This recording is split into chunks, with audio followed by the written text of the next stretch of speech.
Hi friends, welcome to நல்லதொரு வினை channel. இந்த வீடியோவில் ஒரு குட்டி அவுட்டிங் vlog தான் பார்க்க போகிறீங்க. இந்த வீடியோ பார்த்தீங்க அப்படின்னா பிப்ரவரி 9 எங்களோட வெட்டிங் ஆனிவர்சரி அன்னைக்கு எடுத்த வீடியோ தான். எடிட் பண்ணி போடுறதுக்கு இவ்வளோ நாள் ஆயிடுச்சு, சாரி. அன்னைக்கு பார்த்தீங்கன்னா வெள்ளிக்கிழமை, பாப்பாவுக்கு ஸ்கூலும் இருந்தது. நாங்கள் ஸ்கூல் லீவ் போட்டுட்டு காமநாயக்கன்பட்டி சர்ச்சுக்கு போயிட்டு வரலாம் அப்படின்னு நினச்சிருந்தோம்.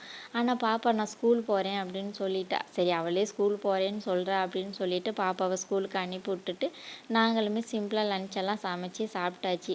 ஈவினிங் பாப்பாவை ஸ்கூல்லேருந்து கூட்டிகிட்டு வந்ததுக்கப்புறமா லேசாக அவளை ஃப்ரெஷ் ஆக்கி விட்டுட்டு சாப்பிட்றதுக்கு ஏதாவது கொடுத்து அதுக்கப்புறமா பார்க்குக்கு கூட்டிகிட்டு வந்துட்டோம். அவளுமே 2-3 நாளாக பார்க்கு போகணுன்னு கேட்டுகிட்டே இருந்தாள். சரி, அவளும் கொஞ்சம் நேரம் ஜாலியாக இருப்பாள். அதுக்கப்புறமா நமக்கு ஏதாவது கோயிலுக்கு போயிட்டு அப்படியே வீட்டுக்கு போயிடலாம் அப்படின்னு பிளான் பண்ணி தான் வந்திருந்தோம். லாஸ்ட் டைம் பார்த்தீங்கன்னா பார்க்குக்கு வந்துட்டு ரொம்ப சேட்டை செஞ்சு பாதியிலேயே கூட்டிகிட்டு போனோம். பயங்கரமாக அழுதுட்டு வேற இருந்தாள். அதுக்கப்புறம் நீ சேட்டை செஞ்சேன்னா பார்க்குக்கே கூட்டிகிட்டு போக மாட்டோம் அந்த மாதிரி சொல்லி வச்சுருந்தோம். அதனால் இன்னைக்கு சமத்து பிள்ளையாக நாங்கள் கேட்காமலே, அம்மா நான் சொன்னபடியெல்லாம் அம்மா அப்பா சொன்னபடியெல்லாம் கேட்பேன், சேட்டை செய்ய மாட்டேன், ஓட மாட்டேன் அப்படின்னு அவளாக சொல்லிட்டு வந்திருந்தா. சரி, நீ சேட்டை செய்யாமல் இருந்தால் வச்சு விளையாடுவோம், இல்லைன்னா பாதியிலே அன்னைக்கு மாதிரி வந்துடுவோம் அப்படின்னு சொன்னேன். சரின்னு அவளும் வந்திருந்தா.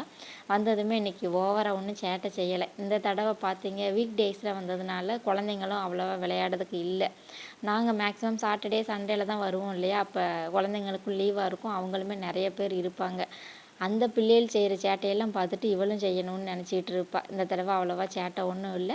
ஆனால் ஒரு குட்டி ஃப்ரெண்டு மட்டும் அவளுக்கு கிடச்சிட்டா, நாச்சியார்னு ஒரு ஃப்ரெண்டு. அவள் கூட சேர்ந்து கொஞ்சம் சேட்டை செய்யாமல் நல்லாவே விளையாடிட்டு இருந்தா. அவள் தங்கச்சி, இவள் அக்கா இல்லையா, அதனால் கொஞ்சம் பொறுப்பாயிட்டா. நாச்சியார் கூட பார்த்த உடனேயும் ஃப்ரெண்ட் ஆகலை. அந்த ராட்டனத்தில் சுற்றி முடிச்சுட்டு அவள் ஒரு லைனில் விளையாடிட்டு இருந்தா, இவள் ஒரு லைனில் விளையாடிட்டு இருந்தா. அந்த செடிக்குள்ளெல்லாம் போகணும் அப்படின்னு சொல்லிட்டு இருந்தால் நாங்கள் சத்தம் போட்டோம். உடனே கோவமாக வந்து எப்படி உக்காந்துருக்கான்னு பாருங்கள். சிரிப்பாக தான் இருந்தது.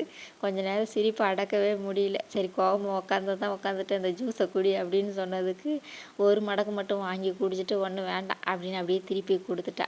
அப்படியே கோச்சிக்கிட்டே மெதுவாக நடந்து போனான். அப்புறம் தான் நான் வந்து இந்த சொடக்கு தக்காளி இருக்கும் இல்லையா, ஊதி ஊதி தலையில் வெடி மாதிரி போடுவோம் இல்லையா, அது எனக்கு ரொம்ப பிடிக்கும். அது ஒரு செடியை பார்த்துட்டு அவள் அந்த அங்கிட்டு போன கேப்பில் நான் உள்ள செடிக்குள்ளே இறங்கி அதை பறிச்சுட்டு வந்து, அவள் அதை பார்த்ததே கிடையாது, விளாண்டதும் கிடையாது. அதெல்லாம் அதை அவட்ட பண்ணும்போது அவள் அவ்வளோ ஜாலியாக ஹாப்பியாக இருந்த. ஓட்டத்தை பாருங்கள் எப்படி ஓடுதான்னு. அப்படியே சொடக்கு தக்காளியை வச்சு சமாதானப்படுத்தி கொண்டு போன ஜூஸையுமே குடிக்க வச்சாச்சு. எங்கள் ஊர்லெலாம் பார்த்தீங்கன்னா வீட்டை சுற்றிலும் மாங்குன்னு சொடக்கு தக்காளியாக கிடக்கும். நல்லா பழுத்ததுக்கு அப்புறமா அதை பறித்து சாப்பிட்டா சூப்பராக இனிப்பாக டேஸ்ட்டாக இருக்கும். அடுத்த ரவுண்டில் நாச்சியாரும் ஜீவிகாவும் ஒன்றா மீட் பண்ணிட்டாங்க. அதுக்கப்புறம் அப்படியே நல்லா சேர்ந்து விளையாட ஆரம்பிச்சிட்டாங்க. அவளும் அக்காவா அவான்னு கூப்பிட ஆரம்பிச்சிட்டா. இவளும் பாப்பா பாப்பான்னு அப்படியே பின்னாடி போக ஆரம்பிச்சிட்டா. நம்ம பாப்பாட்ட வந்து பார்த்து போமா, அங்கே போகாத, அதில் ஏறாத, மெதுவாக போ, விழுந்துடாத, அந்த மாதிரிலாம் சொல்லுவோம் இல்லையா, அதெல்லாம் அவள் கவனிச்சுட்டு அவள் நாச்சியார்கிட்ட சொல்லுதா, பார்த்து போடா, அங்கே போடா, இங்கே போடா, அக்கா கையை பிடிச்சிக்கோடா, அந்த மாதிரி சொல்லிட்டு இருந்தா. அது 2 பேரையும் பார்க்கறதுக்கு அவ்வளோ ஜாலியாக இருந்தது. கொஞ்சம் நேரம் அப்படியே நடந்து போயிட்டு அப்புறமா ஒவ்வொரு இதுலேயே ஏறி ஏறி விளையாடிட்டு இருந்தாங்க.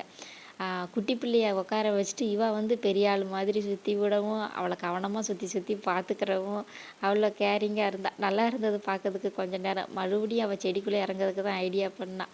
அப்படியே சுற்றி பெருக்கி கூட்டிகிட்டு போயாச்சு. பாருங்கள் எப்படி வச்சு ஆட்டிகிட்டு இருக்கான்னு. கொஞ்சம் நேரம் நல்லா ஜாலியாக நாச்சியார் கூட விளையாடிட்டு இருந்தா. அவளுமே நல்லா ஹாப்பியாக இருந்தாள். கொஞ்ச நேரத்தில் 2 பேருமே சூப்பராக ஃப்ரெண்ட் ஆகிட்டாங்க. அதுக்கப்புறம் கொஞ்சம் நல்லாவே டைம் ஆகிட்டு லைட்டாக இருட்டவும் ஆரம்பிச்சிருச்சு. குட்டி பிள்ளையும் அவங்க தாத்தா கூட வீட்டுக்கு கிளம்பிட்டா. போகிறதுக்கு முன்னாடி அக்காவுக்கு பாய் சொல்லிட்டு கிஸ் கொடுத்துட்டு திரும்பி திரும்பி பார்த்துக்கிட்டு அப்படியே அவங்க தாத்தா கையை பிடிச்சிட்டு கிளம்பிட்டா. அதுக்கப்புறம் இவளையும் நாங்கள் தூக்கிட்டு அப்படியே வா நம்ம சர்ச்சுக்கு போகலாம் அப்படின்னு சொல்லிட்டு கூட்டிகிட்டு வந்தோம்.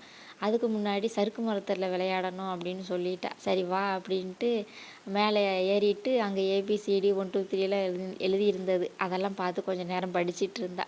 அதுக்கப்புறம் ஒரு தடவை மட்டும் சறுக்கு மரத்தில் ஸ்வங்கின்னு சறுக்கிட்டு அதுக்கப்புறம் அப்படியே நடைய கட்டியாச்சு. அப்படியே மெதுவாக புது கிராமத்தில் இருக்கிற செல்வமாதா சர்ச்சுக்கு தான் போயிருந்தோம். அங்கே போய் கொஞ்சம் நேரம் நல்லா ப்ரேயர் பண்ணிவிட்டு அதுக்கப்புறமா வீட்டுக்கு போகலாம் அப்படின்னு நினச்சோம். பாப்பாவுக்கு பார்த்தீங்க அப்படின்னா எங்கேயாவது வெளியில் போயிட்டு திருப்பி வீட்டுக்கு போகிறதுக்கு முன்னாடி ஏதாவது ஹோட்டலுக்கு போய் சாப்பிட்ணுன்னு நினப்பா. அங்கே போய் எதுவும் சாப்பிட போகிறது கிடையாது. ஆனால் அங்கே போகணும்னு மெனக்கிட்டு சொல்லிக்கிட்டே இருப்பாள். அதே மாதிரி இன்றைக்கும் ஹோட்டலுக்கு போவோம்னு சொன்னாள். சரி வா அப்படின்னு அப்படின்னு சொல்லிட்டு இன்றைக்கி தான் ஃபர்ஸ்ட் டைம் ஆஃப்டர் மேரேஜ் நாங்கள் ஒரு வெஜ் ஹோட்டலுக்கு வந்திருக்கோம். வந்ததுமே எங்களுக்கு பிடிச்சதெல்லாம் வாங்கி சாப்பிட்டோம். ஃபஸ்ட்டு ஒரு உளுந்த வடை வாங்கி நல்ல சட்னியெல்லாம் வச்சு சூப்பராக சாப்பிட்டுட்டு அதுக்கப்புறமா ரவா தோசை, சோளா பூரி, அதுக்கு 2 சால்னா, அதுக்கப்புறமா கடலைக்கறிலாம் கொடுத்துருந்தாங்க. வச்சு சாப்பிட சூப்பராக இருந்தது. அதுக்கப்புறமா ஒரு நெய் ரோஸ்ட்டு சொல்லியிருந்தோம். எல்லாமே வாங்கி சூப்பராக சாப்பிட்டாச்சு.